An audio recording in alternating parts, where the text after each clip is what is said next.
Hello friends, let's solve JEE Mains question number 4.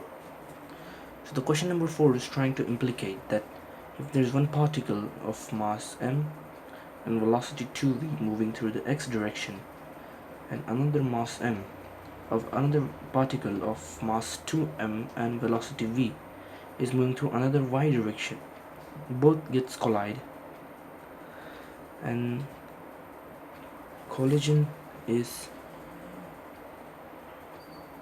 perfectly inelastic. Percentage change in energy equals to how much? It's asking us what is the percentage change in energy. So now remember, in a perfectly inelastic collision, the momentum can be conserved. Energy cannot.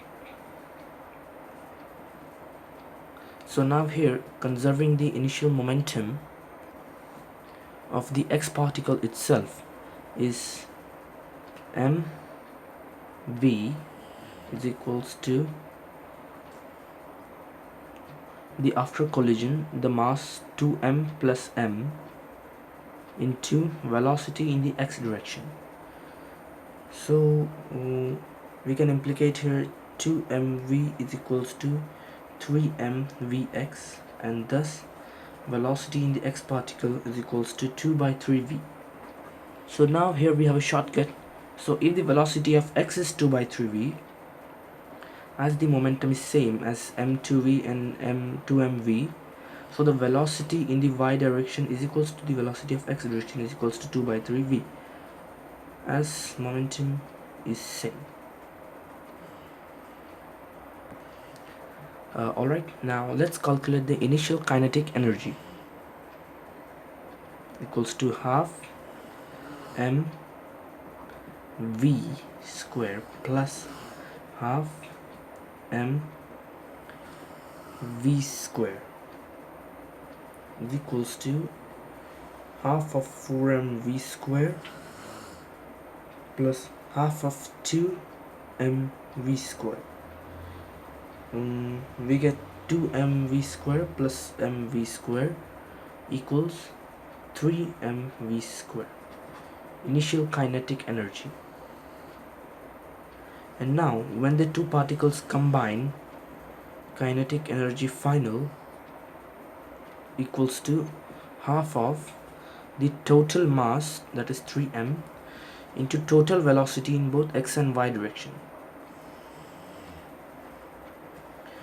which represents half of 3m 4v square by 9 plus 4v square by 9, which represents 3 by 2m 8v square by 9 equals to 4 by 3 into mv square. The second answer that we got. So if the particles won't collide, then the total kinetic energy was 3mv square, but as the collision is now totally inelastic, the kinetic energy is 4 upon 3mv square. And now it's not rocket science to just calculate the loss in kinetic energy is equals to energy initial minus energy final equals to mv square into taking common 3 minus 4 by 3 equals 5 by 3 mv square equals loss in energy. So now percentage change equals to, of course we know this something upon its actual into 100 equals to delta E upon E into 100, 5 by 3 mv square upon 3 mv square into 100, which represents 5 by 9 into 100, 500 by 9 approximately equals to 55%. So we got the answer of JEE Mains, which 55%. So C option is right. So just we have to apply the strategy and to know the logic to solve this question. Thank you.